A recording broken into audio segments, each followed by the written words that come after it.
నమస్తే PCW news కి స్వాగతం. ముందుగా బులెటిన్ లో హెడ్లైన్స్. ప్రధాని మోదీ అధ్యక్షుడు ట్రంప్ మధ్య మంచి సంబంధాలున్నాయన్న స్కాట్ బెసెన్స్. రష్యా చమురు కొని భారత్ లాభపడుతోందని మరోసారి ఆరోపణ.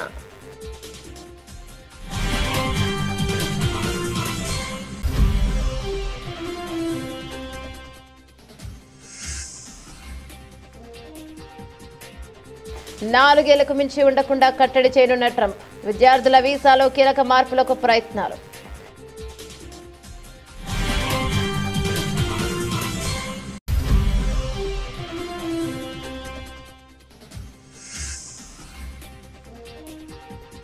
రోమ్ తగలబడుతూ ఉంటే ఫిడేలు వాయించినట్లుంది రేవంత్ రెడ్డి తీరు.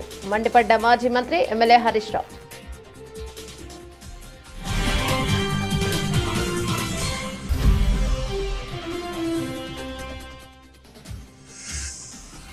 యూరియా ఇవ్వరా అంటూ ఇల్లందు కాంగ్రెస్ ఎమ్మెల్యే కోరం కనకయ్యను ఉరికించిన రైతన్నలు. రైతుల ఆగ్రహానికి పారిపోయిన కాంగ్రెస్ ఎమ్మెల్యే కోరం కనకయ్య.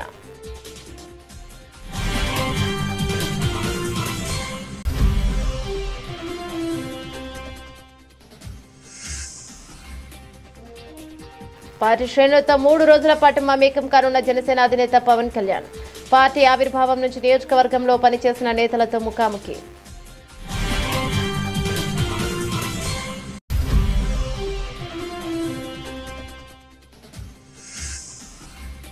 కర్నూలు నగరంలో పర్యావరణానికి హాని కలిగించకుండా మట్టి విగ్రహాలను ఏర్పాటు చేయడం చాలా సంతోషం. పరిశ్రమల శాఖ మంత్రి టీజే భారత్.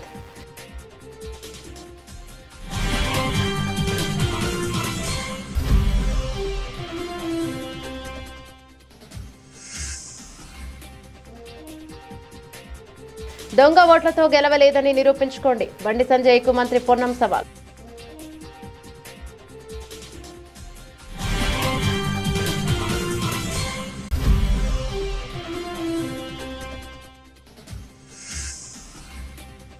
నా కొడుకు వరదల్లో చిక్కుకొని 30 గంటలైంది, ఇంకా కాపాడరా అంటూ కన్నతల్లి ఆవేదన.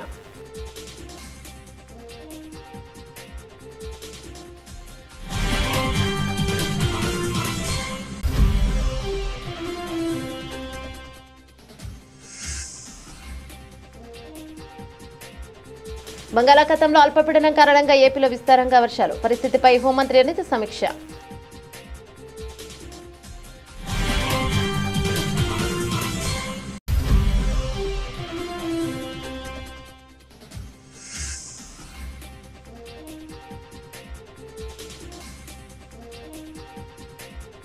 తెలంగాణకు ఆర్మీ హెలికాప్టర్ల రాక ఆలస్యం. రంగంలోకి దిగిన బండి సంజయ్.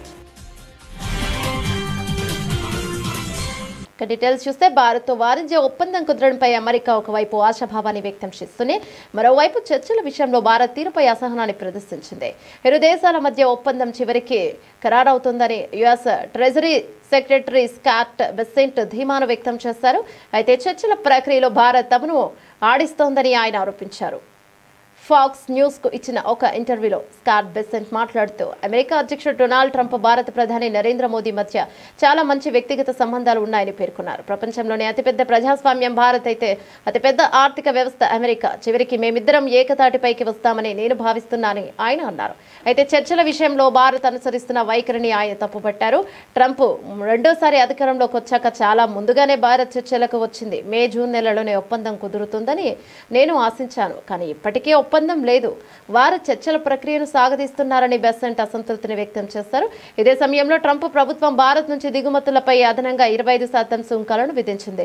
దీంతో మొత్తం సుంకాలు 50% చేరాయి. రష్యా నుంచి చమురు కొనుగోలు చేస్తూ భారత్ లాభపడుతోందన్న పాత ఆరోపణను బెసెంట్ మరోసారి గుర్తు చేశారు. గతంలో ఈ ఆరోపణలపై భారత విదేశాంగ మంత్రి సుబ్రహ్మణ్యం జయశంకర్ గట్టిగా బదులిచ్చిన విషయం తెలిసిందే.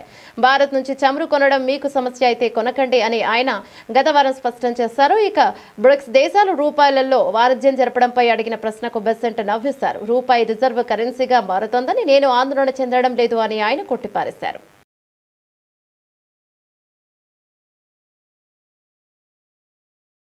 అమెరికాలో చదువుకుంటున్న ఉన్నత చదువుల కోసం ఆ దేశానికే వెళ్లే ప్రయత్నాల్లో ఉన్న విద్యార్థులకు ట్రంప్ సర్కార్ మరో షాక్ ఇచ్చింది. ఇప్పటికే వీసాలపై పలు ఆంక్షలు అమలు చేస్తున్న అమెరికా తాజాగా మరో కీలక సవరణకు ప్రతిపాదనలు చేసింది. విదేశీ విద్యార్థులు తమ దేశంలో ఎక్కువ కాలం ఉండిపోకుండా కట్టడి చేసేందుకు ప్రయత్నం చేస్తోంది. విద్యార్థులు, ఎక్స్చేంజ్ విజిటర్లు, మీడియా ప్రతినిధులకు జారీ చేసే వీసాలకు పరిమిత కాలగడువు విధిస్తూ ప్రతిపాదనలు సిద్ధం చేసింది. స్టూడెంట్ వీసాపై వచ్చిన వారు 4 ఏళ్లకు మించి అమెరికాలో ఉండకూడదని నిబంధనలకు సవరణ చేయనుంది. ప్రస్తుతం ఇక F1, J1 వీసాలకు డ్యూరేషన్ ఆఫ్ స్టే వెసులుబాటును కుదించనున్నట్లు సమాచారం. ఈ వెసులుబాటు ప్రకారం విద్యార్థులు ఎంతకాలం చదవాలనుకుంటే అంతకాలం అమెరికాలో ఉండొచ్చు. ఈ ఫ్లెక్సిబుల్ స్టూడెంట్ వీసాలకు కూడా గడువు విధించేలా పరిమిత కాల నివాస అనుమతితో కూడిన వీసాలను మంజూరు చేయాలని డిపార్ట్మెంట్ ఆఫ్ హోమ్ల్యాండ్ సెక్యూరిటీ విభాగం ప్రతిపాదించింది. విదేశీ విద్యార్థులకు డ్యూరేషన్ ఆఫ్ స్టే వెసులుబాటు వల్ల భద్రతాపరమైన ఇబ్బందులు, అమెరికన్ల ప్రయోజనాలకు విఘాతం కలుగుతోందని పేర్కొంది. అందుకే కొన్ని రకాల వీసాదారుల నివాస అనుమతులపై పరిమితి తీసుకొస్తున్నామని తమ నోటీసులో పేర్కొంది. ఈ ప్రతిపాదనను ఫెడరల్ రిజిస్ట్రేషన్లో పబ్లిష్ చేయనున్నారు. ఆ తర్వాత ప్రజల నుంచి అభిప్రాయాలు స్వీకరించి తుది నిర్ణయం తీసుకుంటారు. ప్రజాభిప్రాయ సేకరణను తప్పించి తక్షణమే అమలు చేసేలా మధ్యంతర ఉత్తర్వులు జారీ చేసే అవకాశమూ లేకపోలేదనే అభిప్రాయాలు వ్యక్తమవుతున్నాయి. ఈ మార్పులు అమల్లోకి వస్తే ప్రస్తుతం అమెరికాలో చదువుకుంటున్న 3.3 లక్షల మంది భారతీయ విద్యార్థులపై అధిక ప్రభావం పడే అవకాశం ఉంది. ఒకవైపు ప్రజల ప్రాణాలు పోతుంటే రేవంత్ రెడ్డి ఏమో మూసీ సుందరీకరణ మీద, ఆటల పోటీల మీద రివ్యూలు చేస్తున్నాడు. రోమ్ తగలబడుతుంటే ఫిడేలు వాయించినట్లు ఉంది రేవంత్ రెడ్డి తీరు. నిన్న ఒక మంత్రి హెలికాప్టర్ను అత్యవసర పరిస్థితుల్లోనే వాడాలని అంటున్నాడు. వాళ్ళేమో పెళ్లికి బీహార్లో రాజకీయాలకు వాడతారు. వరదల్లో చిక్కుకొని 2 యువకులు మృతి చెందారు. ఇది ప్రభుత్వ వైఫల్యమే. వారు కొన్ని గంటల పాటు కరెంటు పోల్కు పట్టుకొని తమను రక్షించాలని వేడుకున్నారు. సాయం కోసం ఎదురు చూస్తారు. జిల్లా కలెక్టర్ అధికార యంత్రాంగానికి సమాచారం ఇచ్చినా వారు పట్టించుకోలేదు. మధ్యాహ్నం కరెంటు పోలు కూడా కొట్టుకుపోయి ఆ 2 యువకులు చనిపోయారని మాజీ మంత్రి ఎమ్మెల్యే హరీష్ రావు మండిపడ్డారు. రాష్ట్ర ప్రభుత్వం వరద నివారణ చర్యలు తీసుకోవడంలో పూర్తిగా విఫలమైపోయింది. ముఖ్యంగా ఈ రోజు ఈ ఫెయిల్యూర్ అంతా కూడా రాష్ట్ర ముఖ్యమంత్రిది, రాష్ట్ర ప్రభుత్వాన్ని. ఎంత బాధతో ఉన్నామంటే ఈరోజు ఇవాళ హవేలీ గన్పూర్ మండలంలో మరి 2 యువకులు చనిపోవడం జరిగింది. వాళ్ళ పిల్లలు, ముఖ్యంగా 2 పిల్లలు గురుకుల పాఠశాలలో చదువుతున్నారు. వర్షాల వల్ల గురుకుల పాఠశాల లీక్ అయితా ఉంది, మీ పిల్లల్ని తీసుకుపోండి అని ప్రిన్సిపల్ ఫోన్ చేస్తే పిల్లల్ని మెదక్కు పోయి తీసుకొచ్చుకుందామని బయలుదేరి మరి ఆటోలో నడుపుతున్నటువంటి యాదగౌడు, ఆటోలో కూర్చున్న సత్యనారాయణ, 2 కూడా ఈ వరదలో ఆటో కొట్టుకుపోయి చనిపోవడం జరిగింది. ఆ 2 దాదాపు కొన్ని గంటల పాటు కరెంటు పోలు పట్టుకొని ప్రభుత్వం నుంచి ఏదైనా సహాయం అందుతుందా, హెలికాప్టర్ వస్తుందా, ఎన్డీఆర్ఎఫ్ బృందాలు వస్తాయా అని 4-5 గంటలు ఎదురు చూశారు. కరెంటు పోలు మీద నుంచి ఫోన్లు కూడా చేశారు. కానీ కలెక్టర్ గారు కానీ జిల్లా యంత్రాంగం ఎవరు స్పందించలేదు. మధ్యాహ్నం 2 తర్వాత కరెంటు పోలు కూడా వరద ఉధృతికి పడిపోయి ఆ వరదలో కొట్టుకొని ఆ 2 కూడా చనిపోవడం జరిగింది. అంటే ఇది కేవలం ప్రభుత్వ వైఫల్యం. నిన్న ఒక మంత్రి గారు మాట్లాడుతూ అంటాడు, హెలికాప్టర్ అంత అవసరమైతే తప్ప వాడద్దట. మీరు మాత్రం పెళ్లిలకు వాడండి, బీహార్లో రాజకీయాల కోసం వాడండి, మీ సొంత కార్యక్రమాలకు వాడుకోండి. ఆనాడు ఖమ్మం జిల్లాలో కూడా హెలికాప్టర్ పంపకపోతే ప్రాణాలు పోయినాయి. ఇవాళ మెదక్ జిల్లాలో కూడా సకాలంలో హెలికాప్టర్ రాక ప్రజల ప్రాణాలు పోయినాయి. అంటే ప్రభుత్వం ముందస్తు చర్యలు తీసుకోలేదు. నిజాం సాగర్ లో ఈ వరద ఉధృతిని చూసి గేట్లెత్తి ముందుగానే నిజాం సాగర్ ను ఖాళీ చేసి ఉంటే బ్యాక్ వాటర్ లో ఇంత నష్టం జరిగి ఉండేది కాదు. అటు ఇంజనీరింగ్ లోపం ఉంది, ప్రభుత్వ వైఫల్యం ఉంది. నిన్న ముఖ్యమంత్రి గారు ఇంత వరదలు వస్తుంటే వీడియో కాన్ఫరెన్స్ పెట్టి అత్యవసరంగా రివ్యూ చేయాల్సిన ముఖ్యమంత్రి ఆయన మూసీ సుందరీకరణ రివ్యూ చేస్తున్నాడు. ఇవాళ పొద్దున్న లేచి ఆటల పోటీల గురించి రివ్యూ చేస్తుంది. ఒక దిక్కు ప్రజల ప్రాణాలు పోతున్నాయి, తాగడానికి నీళ్లు లేవు. హవేలీ గన్పూర్లో నిన్నటి నుంచి కరెంటు లేక 7-8 గ్రామాల ప్రజలు మంచినీళ్లు లేక వర్షపు నీళ్లను ప్లేట్లలో, గ్లాసులలో పట్టుకొని తాగుతున్న పరిస్థితి ఉన్నది. ఇవాళ రేపు అంటు రోగాలు ప్రబలేటువంటి అవకాశం ఉంది. వచ్చే 24 గంటలు ఇంకా పెద్ద ఎత్తున వర్షాలున్నాయని వాతావరణ శాఖ చెప్తా ఉంది. ప్రజలు ఇబ్బందుల్లో ఉన్నారు. ప్రభుత్వం ఇప్పటికైనా మేల్కొని అత్యవసర చర్యలు చేపట్టి ప్రజలను కాపాడుకోవాలి. ప్రజలకు త్రాగునీరు అందించండి, ప్రజలకు అవసరమైన ఆహార పొట్లాలను పంపించండి, హెలికాప్టర్లను అందుబాటులో పెట్టండి. ఎందుకంటే బాగా తడిచి ఉన్నది, ఇప్పటికే నీటి ప్రవాహం ఉంది. ఇంకా వర్షం ఏమన్నా కొద్దిపాటి వర్షం ఎక్కువ పడ్డా కూడా మరి చెరువులు గాని తెగేటువంటి ప్రమాదం ఉంటది కనుక యూరియా ఇవ్వరా అంటూ ఇల్లందు కాంగ్రెస్ ఎమ్మెల్యే కోరం కనకయ్యను రైతన్నలు ఉరికించారు. యూరియా కొరతపై ఎమ్మెల్యే కోరం కనకయ్యను రైతులు నిలదీశారు. రైతులే బ్లాక్ లో యూరియాను అమ్ముకుంటున్నారని అనడంతో ఎమ్మెల్యే కోరం కనకయ్యపై తీవ్ర ఆగ్రహాన్ని వ్యక్తం చేశారు. రైతుల ఆగ్రహానికి కాంగ్రెస్ ఎమ్మెల్యే కోరం కనకయ్య అక్కడి నుంచి పారిపోయారు.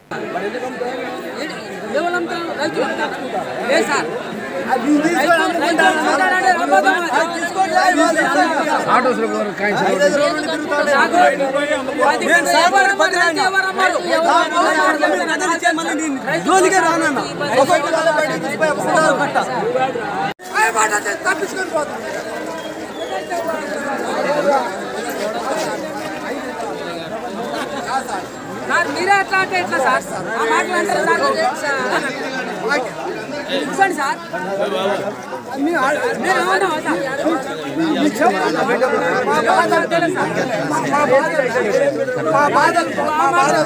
అవుతండి మాట్లాడాలి. ఎమ్మెల్యే గారు మీకు నమస్కారం. అనవద్దు కానీ ఎవరు విన్నారు వాళ్ళు.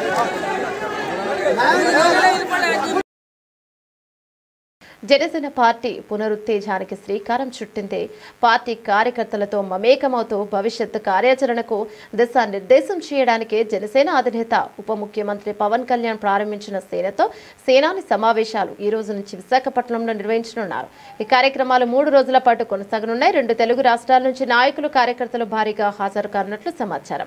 పవన్ కళ్యాణ్ విశాఖలోనే మకాం వేసి పార్టీ నాయకులు కార్యకర్తలతో విస్తృతంగా సమావేశాలు నిర్వహించి తాజా రాజకీయ పరిణామాలు, కూటమి ప్రభుత్వం అమలు చేస్తున్న సంక్షేమ అభివృద్ధి కార్యక్రమాలపై చర్చిస్తారు. సమావేశాల్లో భాగంగా ఈ నెల 29వ తేదీ శుక్రవారం ఒక్కో అసెంబ్లీ నియోజకవర్గంలో పార్టీ ఆవిర్భావం నుంచి పనిచేస్తున్న 10 మందిని ఎంపిక చేసి వారితో వివిధ అంశాలపై అధినేత పవన్ కళ్యాణ్ ముచ్చటిస్తారు. అదే రోజు రాత్రి ఉత్తరాంధ్ర ప్రాముఖ్యతను తెలియజేసేలా సాంస్కృతిక కార్యక్రమాలు నిర్వహించనున్నారు.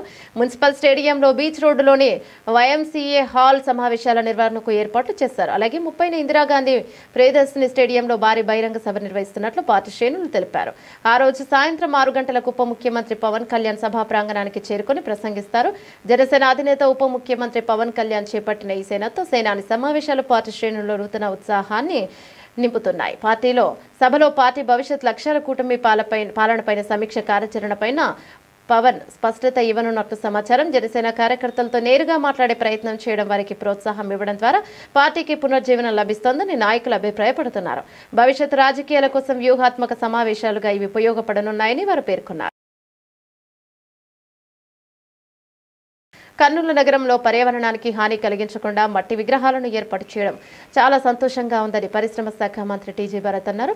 నగరంలోని మించిన్ బజార్లో మట్టితో తయారు చేసే విగ్రహ ప్రతిష్టకు ఆయన ప్రత్యేక పూజలు నిర్వహించి అన్నదాన కార్యక్రమం చేపట్టారు. ఈ సందర్భంగా మంత్రి మాట్లాడుతూ 9 రోజుల పాటు అత్యంత వైభవంగా మన కర్నూలు నగరంలో వినాయక చవితి పండుగ నిర్వహించడం చాలా సంతోషంగా ఉందన్నారు. నిర్వాహకులు దాదాపు 40 సంవత్సరాల నుంచి మట్టి విగ్రహాలను ఏర్పాటు చేయడం మంచి నిర్ణయం అన్నారు. ప్రజలు మా ప్రభుత్వంను మరో 20 ఏళ్లు ఆశీర్వదించాలని మంత్రి కోరారు. చవితి కానీ 9 రోజులు సెలబ్రేషన్స్ ఘనంగా జరిపేది ఎక్కడ అంటే ఫస్ట్ మన కర్నూలు వస్తుంది. ఇప్పుడు తర్వాత ఇక్కడ ఎన్నో ఏళ్ళ నుంచి ఇప్పుడు ఈ విగ్రహమే తీసుకుంటే దాదాపు 47 ఏళ్ళ నుంచి ఎవ్రీ ఇయర్ ఇక్కడ ఆర్గనైజర్స్ కండక్ట్ చేయడము, లాస్ట్ 10 ఏళ్ళ నుంచి మట్టి విగ్రహంతో చేయడం, అది స్పెషాలిటీ. సో నేను ఎప్పుడు అందరికీ రిక్వెస్ట్ చేసేది మట్టి విగ్రహాలని ప్రోత్సహించాలా, పెద్దవైనా కూడా ట్రై చేస్తే ఎన్విరాన్మెంట్ కాపాడిన వాళ్ళం అవుతాం, ఎకో ఫ్రెండ్లీ గణేశాల్లో ఉన్నట్లయితుంది, మీకు దేవుని ఆశీస్సులు కూడా బాగుంటాయని ఆలోచన. బట్ ఈ 9 రోజులు సెలబ్రేషన్స్లో కల్చరల్ యాక్టివిటీస్ అని ఒక సెలబ్రేషన్స్, ఒక పండగ వాతావరణం ఒక రోజే కాదు 9 రోజులు ఉంటుంది. ఇక్కడ ముఖ్యంగా కర్నూలులో కులాలు మతాలు సపరేట్ కాకుండా ప్రతి ఒక్కళ్ళు పాల్గొనడము, ప్రతి ఒక్కళ్ళు కూడా సెలబ్రేషన్స్లో పాల్గొనడం అనేది స్పెషాలిటీ మన కర్నూలులో. సో అందరూ సుఖ సంతోషాలతో హ్యాపీగా, హెల్త్ కూడా బాగుండాలా అందరికీ. వర్షాలు కూడా బాగున్నాయి, పంటలు కూడా బాగున్నాయి. మా చంద్రబాబు గారి నాయకత్వం ఇట్లే ఒక 20 years కొనసాగిస్తే మన రాష్ట్రం కానీ మన క్యాపిటల్ సిటీ కానీ నంబర్ 1 అయ్యేదానికి అవకాశం ఉంది. ఆ దేవుని ఆశీస్సులు మా పైన ఎప్పుడు ఉండాలనేది కోరుకుంటున్నాం. Thank you. దీని వెనుక మన ఎర్రబుర్జు దాంట్లో కూడా గోపాల్ గారు వాళ్ళ మిత్రులందరూ కలిసి పెట్టడం జరిగింది. అది కూడా మట్టి విగ్రహంతో. సో చాలా ఆనందంగా ఉంది. అంటే నేను ఎప్పుడు చాలా ఏళ్ళ నుంచి ఒక 15 ఏళ్ళ నుంచి మేము కూడా పుష్ చేస్తూ ఉంటాము మట్టి విగ్రహాలనే ఖచ్చితంగా చేస్తే చాలా బాగుంటుందని. ఇప్పుడు మార్పు స్టార్ట్ అయింది, చాలా మంది కూడా మట్టి విగ్రహాలు ఈవెన్ పెద్దవి కూడా స్టార్ట్ అయింది. ఓవర్ ఏ పీరియడ్ అందరూ మట్టి విగ్రహాలు చేసి ఒక రికార్డ్ బ్రేక్ చేస్తారని నాకైతే ఆశ ఉందండి. కర్నూలులో ఎక్కడ పిఓపికి సంబంధం లేని విగ్రహాలు ఇక్కడ ఉన్నాయి, ఓన్లీ మట్టి విగ్రహాలు. తెలంగాణలో బీజేపీ ఎంపీలు దొంగ ఓట్లతోనే గెలిచారన్న ఆరోపణలు రాజకీయ దుమారం రేపుతున్నాయి. తాను నిజాయితీగా గెలిచానని భావిస్తే తన నియోజకవర్గంలో ఓట్ల సరళిపై విచారణ జరపాలని ఎన్నికల కమిషన్ను కోరాలని కరీంనగర్ ఎంపీ బండి సంజయ్కు రాష్ట్ర మంత్రి పొన్నం ప్రభాకర్ సవాల్ను విసిరారు. దొంగ ఓట్లపై పీసీసీ అధ్యక్షుడు మహేష్ కుమార్ గౌడ్ అనుమానం వ్యక్తం చేస్తే బండి సంజయ్ ఎందుకు ఉలిక్కి పడుతున్నారని ఆయన ప్రశ్నించారు. గాంధీ భవన్లో మీడియాతో మాట్లాడిన పొన్నం ఇటీవల కరీంనగర్లోని ఒకే ఇంట్లో 40 ఓట్లు పడ్డాయని బయటపడ్డాయని ఈ అంశంపై రాష్ట్ర ప్రభుత్వం దృష్టి సారించి బీజేపీ కుట్రలను బయట పెట్టాలని ముఖ్యమంత్రి రేవంత్ రెడ్డిని కోరారు. ఓట్ల కోసమే బీజేపీ దేవుడి పేరును అక్షింతలు వాడుకుందని పొన్నం ప్రభాకర్ ఆరోపించారు. బండి సంజయ్ను బీజేపీ అధ్యక్ష పదవి నుంచి తొలగించినప్పుడు ఒక్క బీసీ నేతకు అన్యాయం జరిగిందని తాము ఆయనకు మద్దతుగా నిలిచిన విషయాన్ని గుర్తు చేశారు. ఇప్పుడు అదే బీజేపీ మతం పేరు చెప్పి బీసీలకు 42% రిజర్వేషన్లు కల్పించే బిల్లును అడ్డుకోవడం దారుణమని ధ్వజమెత్తారు. వెనుకబడిన ముస్లింలకు దేశంలోని ఇతర రాష్ట్రాల్లో రిజర్వేషన్లు అమలవుతున్నాయి. దూదేకుల పేరుతో తెలంగాణ బీసీలకు అన్యాయం చేస్తే ఎలా అని బండి సంజయ్ను నిలదీశారు. కేంద్రం బీసీ బిల్లుపై నిర్ణయం తీసుకోకపోవడం వల్లే స్థానిక సంస్థల ఎన్నికలు ఆలస్యమవుతున్నాయని స్పష్టం చేశారు. బీసీ రిజర్వేషన్ల బిల్లులో మతపరమైన అంశాలు లేవని బీజేపీ ఎమ్మెల్యే పాయల్ శంకర్ స్వయంగా చెప్పారని పొన్నం గుర్తు చేశారు. ఈ బిల్లుకు ఆమోదం లభించేలా కేంద్ర ప్రభుత్వాన్ని ఒప్పించాల్సిన బాధ్యత ఎంపీలు ఈటల రాజేందర్, ధర్మపురి అరవిందులపై ఉందని అన్నారు. మరోవైపు బీసీలకు అన్యాయం చేసేలా వ్యవహరిస్తున్నారన్న ఆర్ కృష్ణయ్య ధర్నా చేయడం విడ్డూరంగా ఉందని విమర్శించారు. ఈ సందర్భంగా కేంద్ర మంత్రి కిషన్ రెడ్డిపై కూడా పొన్నం విమర్శలు గుప్పించారు. హైదరాబాద్ నగరానికి కేంద్రం నుంచి ఆయన ₹1 అయినా నిధులు తీసుకొచ్చారని ప్రశ్నించారు. మెట్రో విస్తరణకు అనుమతులు ఎందుకు తేలేకపోయారని నిలదీశారు. గత 10 ఏళ్ల బీఆర్ఎస్ పాలనను హైదరాబాద్కు చుక్క నీరు కూడా అదనంగా తీసుకురాలేదని విమర్శించారు. ఈరోజు భారతీయ జనతా పార్టీ ఓట్ల కొరకు మాత్రమే భగవంతుని వాడుకుంటుంది. రాజకీయంగా భగవంతుని రాజకీయాల్లోకి తీసుకొస్తా ఉంది. మొన్న గంగాధరలో మా ప్రదేశ్ కాంగ్రెస్ అధ్యక్షుడు మహేష్ కుమార్ గౌడ్ గారు దేశవ్యాప్తంగా రాహుల్ గాంధీ గారు ఓటు చోరీ బహిర్గతం చేసి సాక్ష్యాధారాలతోటి బీహార్లో జరిపిన విధంగా ఇక్కడ కూడా 8 మంది పార్లమెంట్ సభ్యులు ఆ భారతీయ జనతా పార్టీకి సంబంధించిన వాళ్ళు దొంగ ఓట్లతోటి ఓటు చోరీతోటి గెలిచి ఉండొచ్చురు అనేటువంటి ఒక మాట చెప్పినాడు. కావచ్చు, అనుమానం ఉంది అని చెప్పినాడు, ఆధారాలతో చెప్పలే. ఇవాళ నేను కోరుతా ఉన్నా పిసిసి అధ్యక్షుల్ని, అదేవిధంగా గౌరవ ముఖ్యమంత్రి గారిని కోరుతా ఉన్నా, జిల్లా వ్యాప్తంగా ఓట్ల చోరీకి జరిగినటువంటి అంశం మీద జిల్లా కాంగ్రెస్ ప్లేట్లు అంటే ప్రభుత్వం తరఫున పర్యవేక్షణ ద్వారా భారతీయ జనతా పార్టీ యొక్క కుట్రలను కుతంత్రాలను బయటికి తెచ్చే ప్రయత్నం ఈ రాష్ట్రంలో కూడా జరగాల్సిందిగా కోరుతా ఉన్నా. బండి సంజయ్ గారికి నిజంగా ధైర్యం ఉంటే ఎన్నికల కమిషన్కు రాసి రాష్ట్రంలో ఎక్కడెక్కడ దొంగ ఓట్లు ఉన్నాయో, మొన్ననే కరీంనగర్లో ఒక 40 ఓట్లు ఒక ఇంట్లో ఉన్నటువంటి అవి కూడా మళ్ళీ మీరు మతం పేరు దొరుకుతుంది ముస్లింలో హిందువులో ఇళ్లలోనే చిన్న కుటీరంలో 40 ఓట్లు ఉన్నటువంటి సంఘటన బయటికి వచ్చినటువంటి పరిస్థితి. అటువంటి అంశాలు బయటికి తేవడానికి బండి సంజయ్ గారు సాక్షాత్తు నేను నిజంగానే దొంగ ఓట్లతోటి గెలవలే, దొంగ ఓట్లకు వ్యతిరేకం అన్నట్టయితే ఎన్నికల కమిషన్కు ఒక లేఖ రాయమని చెప్పి కోరుతా ఉన్నాం. ఇలా అక్షింతల పేరు మీద, శ్రీరాముడి పేరు మీద ఎన్నికల రాజకీయాలు చేసే భారతీయ జనతా పార్టీ ఇలా బండి సంజయ్ గారిని కోరుతా ఉన్నాం. ఒక కార్యకర్తగా ఒక నాయకుడిగా మీరు ఎదిగినారు కాదని ఎవరు అనడంలే, కానీ ఈరోజు ఎన్నికల సందర్భంగా మీరు వాడినటువంటి అంశాలు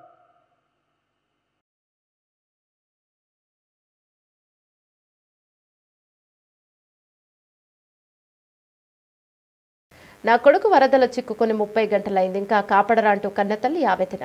రాజన్న సిరిసిల్ల జిల్లా గంభీరావుపేట మండలం నార్మలవాగులో చిక్కుకున్న జంగం స్వామి అనే 30 గంటలైనా ఈ అధికారులు నా కొడుకును కాపాడడం లేదు, వాడు చచ్చిపోతాడంటూ తల్లి లక్ష్మి ఆవేదన. 25 గంటలు అవుతుంది. ఎవరైనా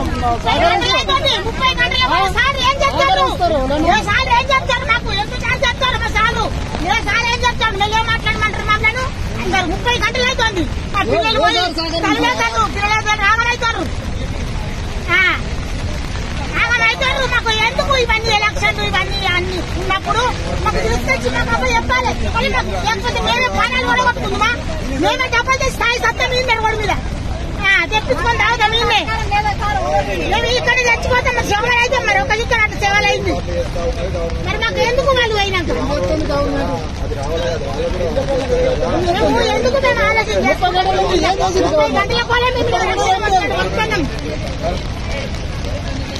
మాకెందుకు ఆవేదలేదు? మాకు కడుపు లేదు. మెల్లేం మాట్లాడండి ఏం మెల్లేం మాట్లాడాలి. 60-70 ఏళ్ళ కలిసిన పిల్లలు లేదు. నాకు నా పిల్లలు పోలే కొట్టుకున్నారు, కొట్టుకుంటారు. ఆడిపోతా నువ్వేనన్నా ఆడిపోతా. నేను ఇష్టం నాకు వచ్చి నేను అనుకుంటాను. మెల్లేం మాట్లాడాలి అనుకున్నాను. మెల్లేం మాట్లాడాలి అనుకున్నాను. నువ్వు అనడే అనకు. మేము ఆడికే వచ్చా ఆడికే అదే మరిపోయింది. 2 సార్లకు 2 సార్ రెండు బోర్డు అంటున్నావు. ఒకసారి వాళ్ళ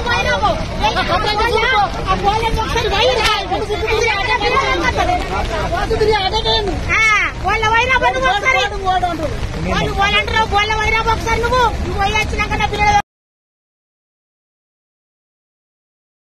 బంగాళాఖాతంలో ఏర్పడిన అల్పపీడనం ప్రభావంతో ఆంధ్రప్రదేశ్ రాష్ట్ర వ్యాప్తంగా పలు జిల్లాల్లో భారీ వర్షాలు కురుస్తున్నాయి. నేపథ్యంలో రాష్ట్ర ప్రభుత్వం అప్రమత్తమైంది.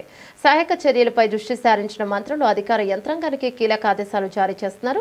వర్షాల పరిస్థితిపై హోంశాఖ మంత్రి వంగలపూడి అనిత అధికారులతో సమీక్ష నిర్వహించారు. పలు జిల్లాల్లో కలెక్టర్లతో ఆమె ఫోన్లో మాట్లాడి క్షేత్రస్థాయి పరిస్థితులను అడిగి తెలుసుకున్నారు. తక్షణమే అన్ని జిల్లాల్లో కంట్రోల్ రూమ్లను ఏర్పాటు చేయాలని ఆదేశించారు. ముఖ్యంగా కృష్ణానది పరివాహక ప్రాంతాలు, ఇతర లోతట్టు ప్రాంతాలు ప్రజలను నిరంతరం అప్రమత్తం చేయాలని స్పష్టం చేశారు. అధికారులు క్షేత్రస్థాయిలో అందుబాటులో ఉంటూ పరిస్థితిని పర్యవేక్షించాలని సూచించారు. అత్యవసర పరిస్థితులను ఎదుర్కొనేందుకు ఎస్డీఆర్ఎఫ్, ఎన్డీఆర్ఎఫ్ బృందాలను సిద్ధంగా ఉంచాలని తెలిపారు. ప్రమాదకరంగా ఉన్న హోర్డింగ్లను, రహదారులపై కూలిన చెట్లను వెంటనే తొలగించాలని మంత్రి ఆదేశించారు. మరోవైపు విద్యుత్ శాఖ మంత్రి గొట్టిపాటి రవికుమార్ తన శాఖ అధికారులతో టెలికాన్ఫరెన్స్ నిర్వహించారు. వర్షాలు కారణంగా విద్యుత్ సరఫరాలో ఎదురవుతున్న సమస్యలపై ఆరా తీశారు. ప్రజలకు ఎలాంటి ఇబ్బందులు లేకుండా అన్ని రకాల ముందస్తు చర్యలు చేపట్టాలని ఆయన అధికారులకు దిశానిర్దేశం చేశారు. ఉత్తరాంధ్రలో నీటి ప్రవాహం ఎక్కువగా ఉన్న కొన్ని ప్రాంతాల్లో భద్రతా కారణాల దృష్ట్యా విద్యుత్ సరఫరా నిలిపివేయనున్నట్లు అధికారులు మంత్రికి వివరించారు. రాష్ట్ర వ్యాప్తంగా 1-2 చోట్ల మినహా పెద్దగా సమస్యలు తలెత్తలేదని చెప్పారు. విద్యుత్ ప్రమాదాలు జరగకుండా ప్రజలను అప్రమత్తం చేయాలని గొట్టిపాటి సూచించారు. వినాయక విగ్రహాల నిమజ్జన ఊరేగింపుల సమయంలో విద్యుత్ తీగల పట్ల సిబ్బంది జాగ్రత్తగా వ్యవహరించేలా చర్యలు తీసుకోవాలని కూడా ఆయన ఆదేశించారు. తెలంగాణలో వరదల సహాయక చర్యల కోసం ఆర్మీ హెలికాప్టర్లు రాక ఆలస్యం కావడంతో కేంద్ర హోంశాఖ సహాయ మంత్రి బండి సంజయ్ రంగంలోకి దిగారు. ఆయన నేరుగా రక్షణ శాఖ ఉన్నతాధికారులకు ఫోన్ చేసి పరిస్థితిపై ఆరా తీశారు. రాష్ట్రంలో వరదల తీవ్రత, సహాయక చర్యల ఆవశ్యకతను వారికి వివరించారు. రాష్ట్రంలో ఎడతెరిపి లేకుండా కురుస్తున్న భారీ వర్షాల కారణంగా వాతావరణం పూర్తిగా ప్రతికూలంగా మారిందని, ఇదే హెలికాప్టర్ల రాకకు ప్రధాన అడ్డంకిగా నిలిచిందని రక్షణ శాఖ అధికారులు బండి సంజయ్ కు తెలిపారు. తెలంగాణ కోసం ఇప్పటికే 3 హెలికాప్టర్లను సిద్ధం చేశామని, అయితే వాతావరణం అనుకూలించకపోవడంతో అవి బయలుదేరలేకపోతున్నాయని స్పష్టం చేశారు. నేపథ్యంలో ప్రత్యామ్నాయ మార్గాలపై దృష్టి సారించినట్లు అధికారులు పేర్కొన్నారు.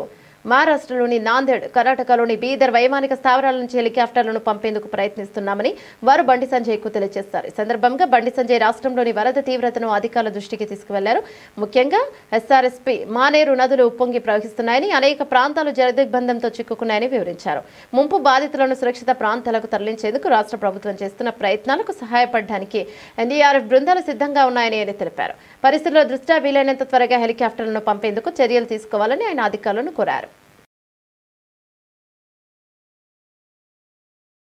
భారత దిగుమతులపై 50% టారిఫ్లు అమల్లోకి రావడంతో నేడు దేశీయ స్టాక్ మార్కెట్లు నష్టాలతో ప్రారంభమయ్యాయి. ఈ పరిణామం ఇన్వెస్టర్ల సెంటిమెంట్ను తీవ్రంగా దెబ్బతీయడంతో ఆరంభ ట్రేడింగ్లోనే కీలక సూచీలు ఒత్తిడికి గురయ్యాయి. ట్రేడింగ్ ప్రారంభమయ్యాక 9:30 సమయంలో బీఎస్ఈ సెన్సెక్స్ సుమారు 900 పాయింట్లు క్షీణించగా నిఫ్టీ సుమారు 200 పాయింట్ల నష్టంతో ట్రేడ్ అవుతున్నాయి. టారిఫ్ల తక్షణ ప్రభావం మార్కెట్ విశ్వాసాన్ని దెబ్బతీసిందని, అయితే ప్రభుత్వం త్వరలో చేపట్టబోయే సంస్కరణలు, విధానపరమైన చర్యలు సమీక్ష భవిష్యత్తులో మార్కెట్లకు మద్దతు ఇవ్వవచ్చని నిపుణులు అభిప్రాయపడుతున్నారు. Nifty 100, Nifty 200, Nifty small cap, Nifty mid cap సూచీలన్నీ నష్టాల్లోనే ట్రేడ్ అయ్యాయి. రంగాల వారీగా చూస్తే నిఫ్టీ ఆటో సూచీ 0.37% లాభపడి ట్రెండ్కు భిన్నంగా నిలిచింది. అయితే FMCG, metal, pharma, PSU, bank వంటి కీలక రంగాలు నష్టాలను చవిచూస్తాయి. ప్రస్తుత వాణిజ్య దౌత్యపరమైన ఉద్రిక్తల నేపథ్యంలో ప్రధాని నరేంద్ర మోదీ త్వరలో చేపట్టిన జపాన్ చైనా పర్యటనలపై మార్కెట్ వర్గాలు ఆసక్తిని గమనిస్తున్నాయి. ఆసియాలోని ఇతర మార్కెట్లలో జపాన్, నిక్కీ, దక్షిణ కొరియా, కొస్పీ లాభాల్లో ఉండగా హాంకాంగ్, తైవాన్ సూచీలు నష్టాల్లో కొనసాగుతున్నాయి.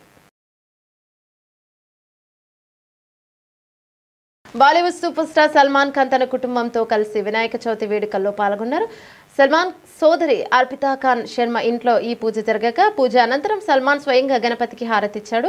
ఈ వేడుకకి సంబంధించిన వీడియోను సల్మాన్ తన ఇన్స్టాగ్రామ్ లో పోస్ట్ చేయగా అది సోషల్ మీడియాలో వైరల్ గా మారింది.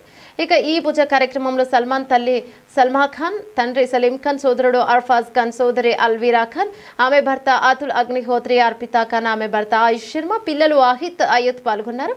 బాలీవుడ్ నుంచి రితేష్ దేశ్ముఖ్, జెనీలియా తదితరులు కూడా ఈ వేడుకల్లో పాల్గొన్నారు. సల్మాన్ ఖాన్ ప్రతి సంవత్సరం తన కుటుంబంతో కలిసి గణపతి పూజలు చేయడం ఆనవాయితీగా వస్తోంది. ఈ వేడుకకు సంబంధించిన వీడియోలు మరియు ఫోటోలు అభిమానులను ఆకట్టుకుంటున్నాయి.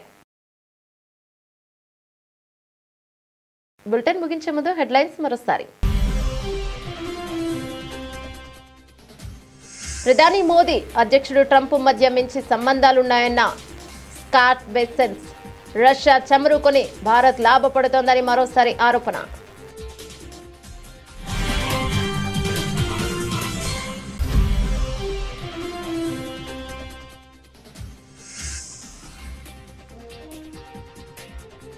నాలుగేళ్లకు మించి ఉండకుండా కట్టడి చేయనున్న ట్రంప్. విద్యార్థుల వీసాలో కీలక మార్పులకు ప్రయత్నాలు.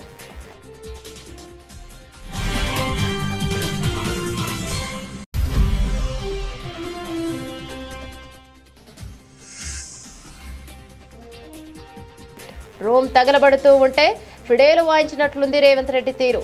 మండిపడ్డ మాజీ మంత్రి ఎమ్మెల్యే హరీష్ రావు.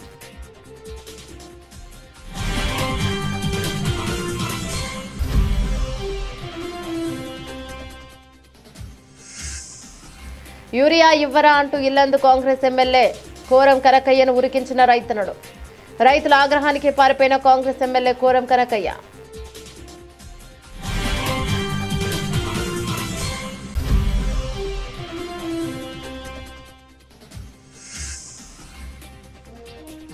పార్టీ శ్రేణులతో 3 రోజుల పాటు మమేకం కానున్న జనసేన అధినేత పవన్ కళ్యాణ్. పార్టీ ఆవిర్భావం నుంచి నియోజకవర్గంలో పనిచేసిన నేతలతో ముఖాముఖి.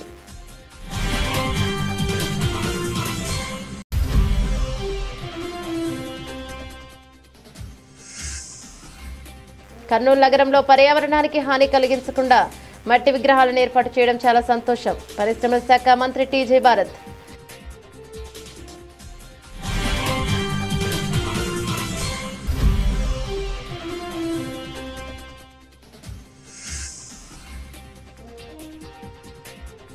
దొంగ ఓట్లతో గెలవలేదని నిరూపించుకోండి. బండి సంజయ్కు మంత్రి పొన్నం సవాల్.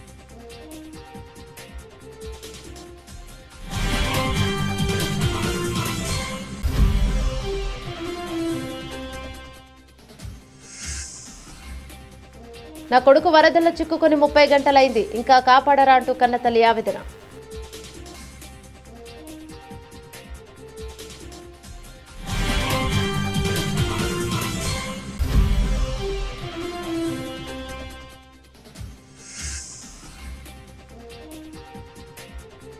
బంగాళాఖాతంలో అల్పపీడనం కారణంగా ఏపీలో విస్తారంగా వర్షాలు. పరిస్థితిపై హోంమంత్రి అనిత సమీక్ష.